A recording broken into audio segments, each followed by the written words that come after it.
What is up, everybody? Welcome back to the TI Junkies podcast. My name is Henry. This is Rand. And we have some super exciting news for everyone today. We are thrilled to announce our second ever online Twilight Imperium tournament, Stooge for the Throne 2. Yeah, Stooge for the Throne hype! This is our online Twilight Imperium tournament on Tabletop Playground, and best of all, each game features one of the Junkies from TI Junkies. It was super spicy last year, which we'll get into in a little bit. This year, it's going to be happening throughout weekends in May and June. Sign-ups for the tournament are open now for our Patreon members, aka superfans. And yes, if you would like to get in on early signups, you can join the Patreon now and sign up for the tournament. Otherwise, general public signups will be open next week, if there are any seats left. Last year's seats were snatched up in under 48 hours, so I would recommend claiming your spot ASAP. After Junkie signups and last year's champion claiming their seat, there are only 28 spots left, so definitely get on it. Let's talk basics. It's going to be 6 games of 6 players going to 10 victory points, classic, and we're going to be streaming all the games on the TI Junkies Twitch and YouTube channel. And just like last year, we're going to have at least one junkie per game. And you know, of course, the dream of this tournament from the beginning was that we would have a junkie in every game, and then we would all win our games, and the final would just be a normal TI Junkies game. That was the dream, and what we ended up getting was, yes, we had one junkie at the table. That's true. Last year we had 1 out of 6, which is, you know what? Really good. Congrats to us. That's what you would expect. So this year we got Rand in the mix, I'm in the mix, that's Henry, Nathan, Nikki, Dre with Axton, Matt, and actually one of our newer Ventura Junkies, Walt, will be joining the tournament as well. The winner of each of these games will come together to play a spicy Stoogey final. And the grand prize, just like last year's, will be a tournament-specific Stooge Master t-shirt. So anyone can get a tournament t-shirt that says Stooge, but only the winner will receive the Stooge Master Stooge for the Throne 2 t-shirt. Stooge. The shirt's super dope. It has the Discord names of everyone who played last year on there. Actually, if you played last year and still want a Stooge version of that shirt, as opposed to the Stooge Master version, they're still available on our merch store, tijunkies.threadless.com. And before we get too far into this, I think we ought to cover some basics here. So in case you are a newer consumer of TI Junkies content, what is a Stooge? I mean, we talk about stooging a lot, right? That's the $1 million question. And we actually asked some of our fellow junkies how they would describe a stooge to someone who doesn't know what that is. And here is what they said.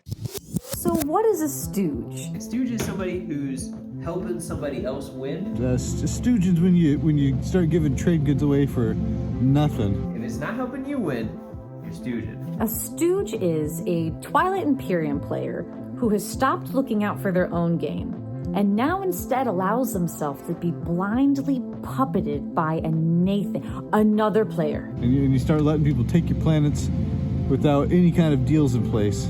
You're just stooging because you're hungry, or you're stooging because you're thirsty. Not necessarily Nathan, but Nathan is the stooge master. And how do you deal with the allegations that you are Nathan Stooge? Yeah, so those allegations are not just allegations, they are the truth. I have heard the allegations that Patrick is Nathan Stooge. I would deal with them by saying he bribes me with chicken after the games. He calls it winter chicken, I call it, settlement chicken. I earned it by stooging. Hey! How do you respond to the reports that you stooging for Speedy? Think about it like this. Nathan is my stooge. So really, at the end of the day, who's Patrick stooging? How you deal with those allegations? I'll tell you how I deal with them. How you deal with them? I stooge and I stooge till I can't stooge no more. What is stooging? Stooging's when you're just giving trade goods for pennies on the trade goods. Pennies on the commods. All right, that's all you're getting from me. Hey, wait, we got follow-up questions. Get that stooge out of my stooge. So yeah, that's what a stooge is. Like they said, someone who just straight up aids another player's victory to some degree. And a stooge master is someone who's very good at getting other players to aid their own win. And that's why the legendary Stooge Master title is the one that we bestow upon the winner of our tournament. All right, let's talk about the draft. It's going to be a bag draft like last year, but just a little different, a little faster, a little simpler. You get into your game, everyone rolls a dice, highest number is speaker, and then you're going to seat yourselves clockwise according to how high your rolls were.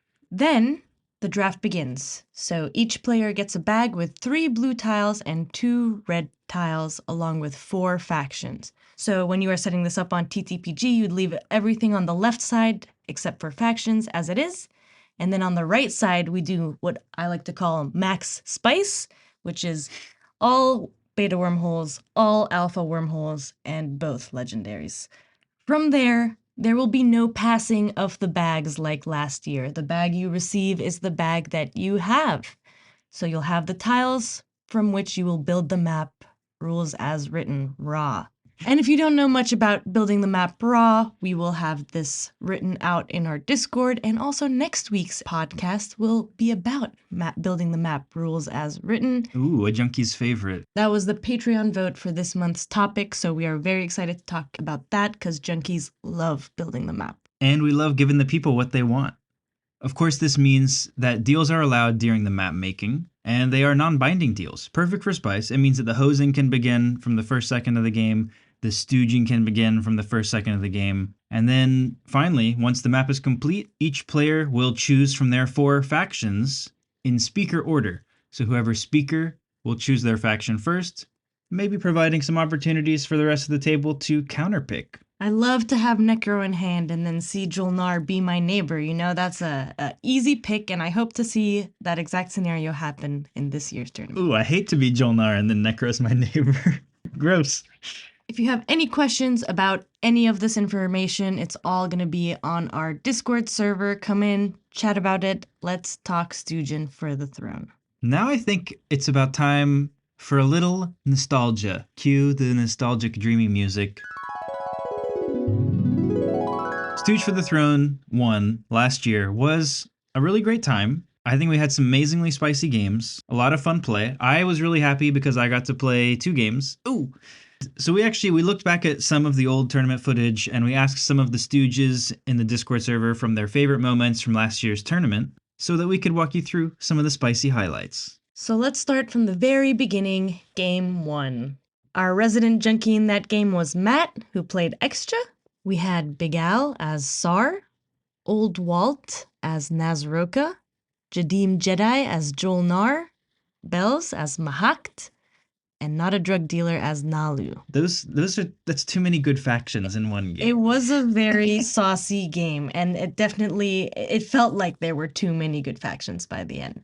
4 players in that last round were at 9 points on the verge of an action phase win. That's wild. That's getting close to Big Al's dream 55-point game. Absolutely. Even in the early game for this one, there were some whack deals, like between Jolnar and Nalu. There were multiple exchanges for research agreement in exchange for the Nalu agent Zeu, and this helped Jolnar expand and jumpstart their plastic early game. But what really happened was Nalu ended the game with one of the craziest tech situations maybe I'd ever seen. They had at least 13 techs by the end. They were Nalu Nar. Every single blue tech, every single green tech, 3-unit upgrades. It was there. It didn't fit on the stream overlay. And that plastic ended up helping Jolnar too, because in late game, Mahak player had to benedict a War Sun into a Gravity Rift, hoping that it would go boom coming out. That's just hope TI right there. Hopefully your War Sun will blow up, so let's just move it in here. And Bells, the Mahak player, actually wrote in saying that they felt like they needed a way to avoid getting stomped by the Jolnar plastic situation in order to win. Though, no shade, eventually they were stalled out and couldn't get the W. No shade. No shade. No shade. And then, of course, one of the wackiest moments in this game, at a critical late game moment, the Nalu player went AFK after passing, but the table needed to know if they were going to use their foresight ability or not. So that became this hour-long journey trying to contact the player, figuring it out, and thanks to some back alley connections, finally the table was able to confirm that the Nalu would not be using foresight, and Old Walt was able to become the winner of Game 1. Let's talk about Game 2. How did our boy Nathan do, Rand? Our boy Nathan did way better than usual, actually. So here was the lineup for Game 2. Our boy playing the Winnu.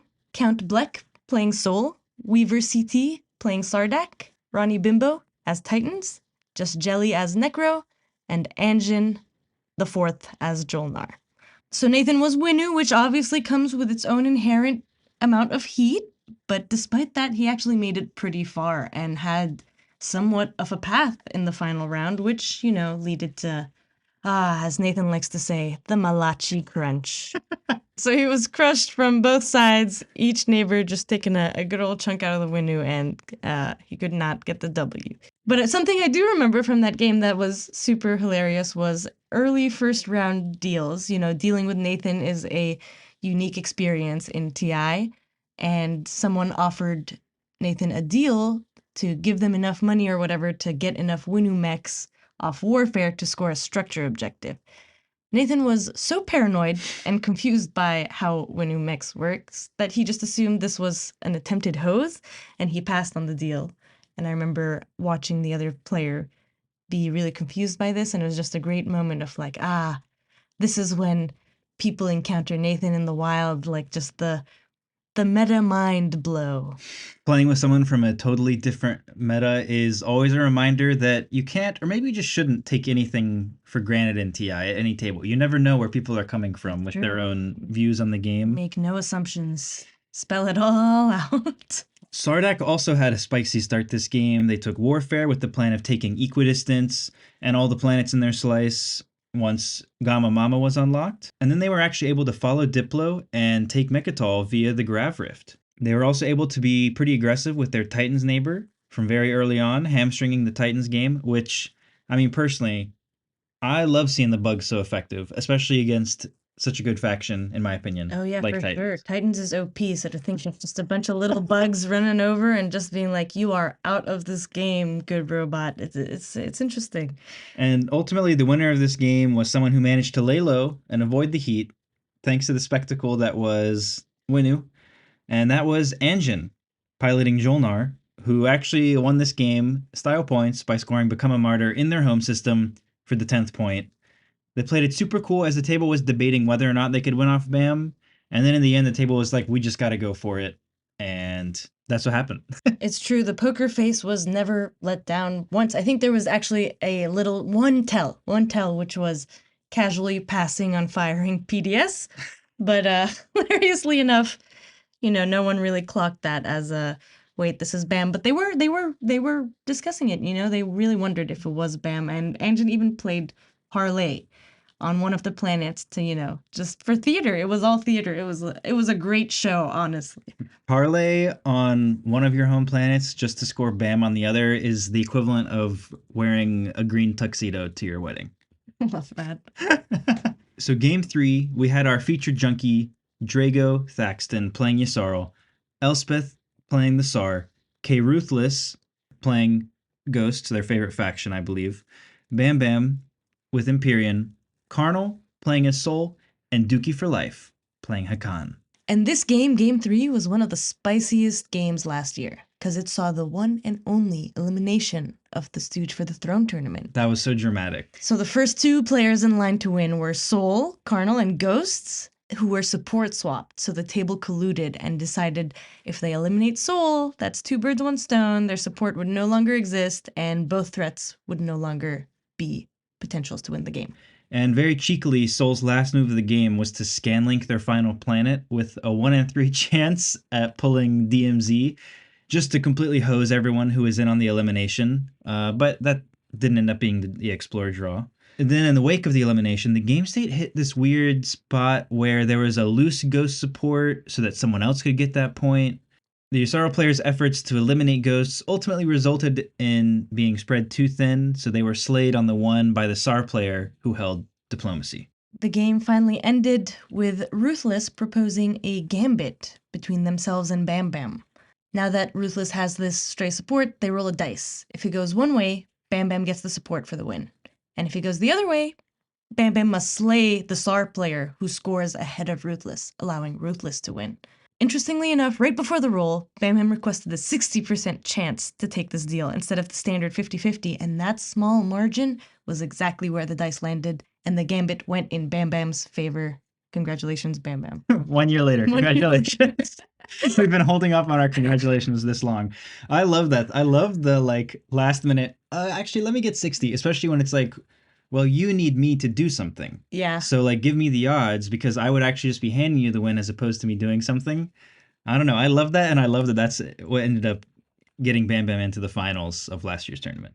So, game 4, we had, of course, TI Junkie Legend Queen Rand playing Yasarl, Alvi playing Hakan, Pizza JJ playing the Nomad, Yashunsho playing Argent, Burner taking control of L1, and Banner Spear as Federation of Soul. So, this was your game, Rand, and it was absolutely littered with high-risk plays, high-spice plays. You were actually part of a climactic betrayal at the end of this one. Yes, so at the end of round 4, I as Yusarl had a bunch of action cards in hand that would help prevent the Soul player from snagging an action phase win via Shard. I had Imperial at this point, and I had a political stability as well, but Hakan had QDN, and that was really the only thing between me and my path. Man, Hakan with QDN, disgusting. I put it all out there and told the Hakan player that I would only stop the Soul's win if they promised not to QDN my 8 next round.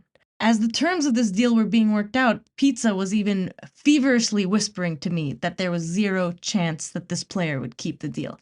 Like, don't help them, don't help them. But as soon as Pizza was whispering you this, what happened? Yeah, Pizza wrote in to say that they received a whisper from Alvi thanking Pizza for not telling me that there was no chance that they'd keep the deal. That's just too good. That's like peak TI social drama. So, you know, I'm not one to expect that a non-binding, especially that late in the game, is going to happen. But, you know, I have to take my chance here. Maybe it'll work out. That was your path. It was my path. So I did it. I helped stop Soul in that moment, and come strategy phase, come Hakan's last pick, there I am, getting QDN.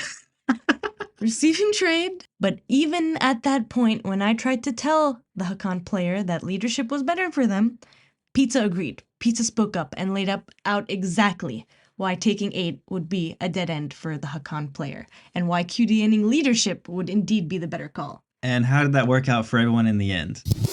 Don't do it. Albi, you shouldn't do it. Albi, and I'll tell you why. Okay, why? Because Rand can spitefully feed stall action cards to green so that they can stall leadership.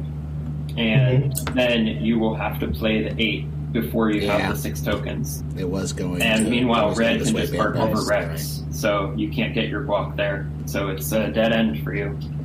Albi, how many stalls do you have compared to how many pink can give away? You know? I will even give Banner Spear cards to take the shard. I think the stall on the 6 Spine tokens does deny me the game, but it's still my best shot, so I'm telling you, it is not. It is not. I'm telling you, leadership or Diplo.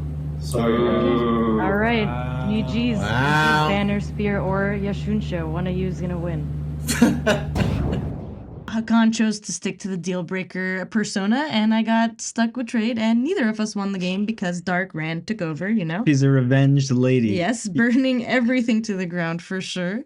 I did warn Hakan that they would not win if they did this. So then after all this emotional spice and salt and betrayal and revenge, none of these players won, and Banner Spear came out as the victor of this game. Which is, you know, classic way for a TI game to unfold, and this is exactly why playing with people who have emotions and, you know, desires for revenge and such, and desire for betrayal, will always be more interesting than playing with the AI robots that they're gonna invent for us one day. ChatGPT is not a TI junkie. You heard it here first.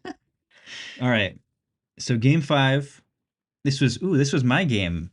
And spoiler alert, my win as well. We had me playing as Empyrean, my favorite tournament faction, Clawforce as Nalu, Torwell as Mahakt, Susan as the Necrovirus, Afanati as NRA, and the Wild One as Nomad. So our beloved Afanati unfortunately dropped the ball early in this game. No shades.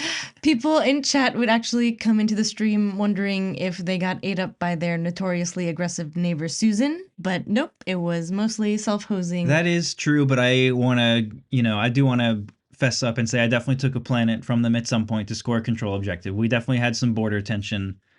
It's possible that I had a small role in the hosing along with the self-hose. This is a year late apology right here, folks. This is a year late diplomatic summit between Afanati and I. If we're in the same game, we're cool. We're cool.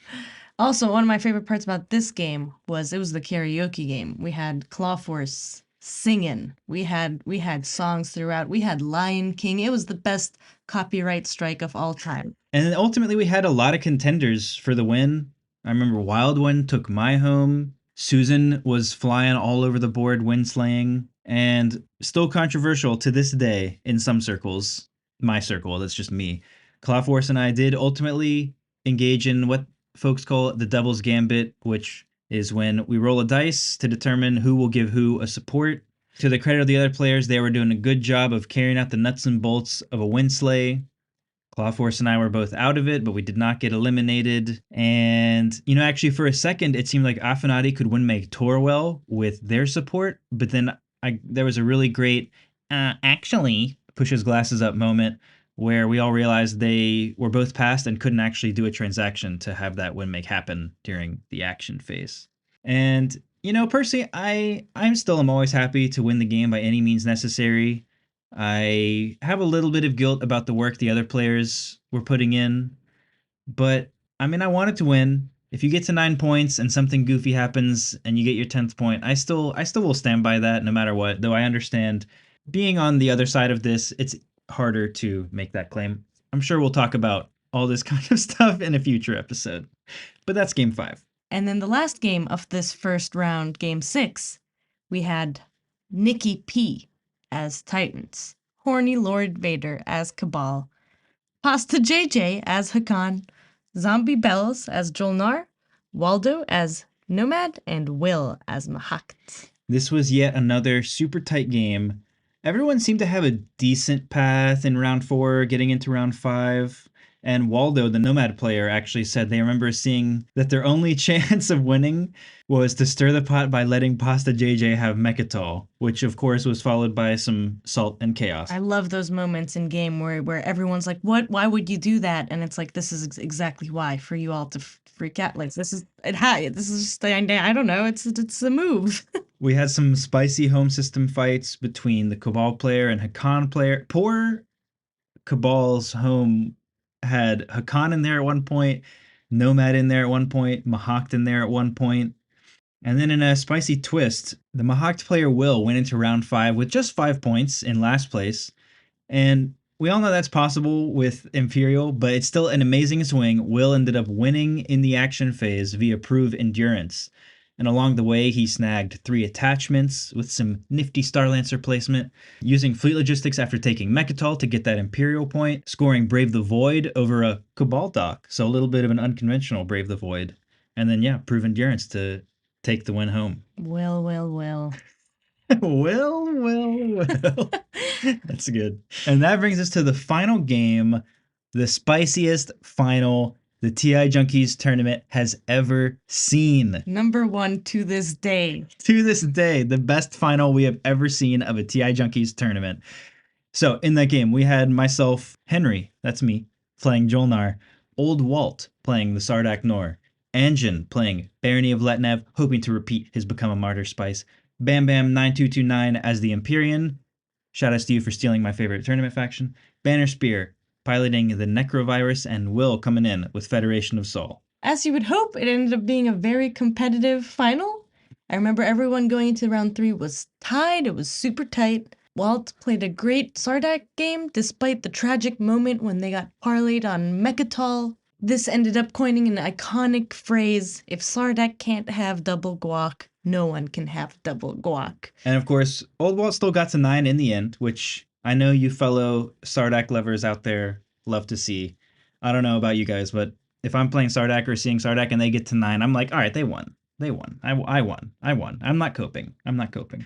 One big thing I remember is I had Tomb of Infidia in my slice this game, and I just was so desperate to score it. I really just, not even desperate, I just wanted to score it. Come on, let me score Tomb. No one was going to let me score Tomb after I got Custodians, no matter how few points I had. Shoutouts to Will for hosing my Tomb, ultimately to secure a support swap with their other neighbor, Necro, who was much more of an apparent threat than I was. And then in my salt, I was like, whoa, let the record show that you host first, Will. And Will just paused for a moment and then was like, hey, it's hose or be hosed. You can take that to the bank, everyone. Quote that to the rest of time. And also, I just want to be, he was not the only one that hosed my tune point. It was hosed over and over again. And in the end, I mean, I still had a shred of a path towards the end there. Will really had a great path there. A lot of players were in the mix in the end. But of course, our winner, our Stooge Master from year 1, Banner Spear, wins by scoring Brave the Void and Conquer the Weak. So yeah, I mean, these are some of the spiciest highlights from last year's Stooge for the Throne tournament. And this is a call to action for all of you. Get in on the fun this year. Be a part of the stories. Be a part of the salt. We'll be including recaps of the latest drama from the tournament in future podcast episodes. Remember, signups are open this week for Patreon members, and next week they will be opening to everybody else. So grab your seat, come Stooge for the Throne, and tune back in next week to hear more about building the map rules as written. We love it. We love the spice. We love the hose. We love putting down tiles, so let's talk about that. It's true. We love it for the spice, and we look forward to seeing that spice in these tournament games coming up and beyond. Thank you for tuning in to this episode of the Twilight Imperium Junkies podcast. If you like what we do and want to support the show, check out our Patreon, where amongst other things, you can vote on topics for future episodes. Keep up with the TI Junkies series by subscribing on YouTube. Until next time, keep stooging, or maybe don't. Unless you're my stooge.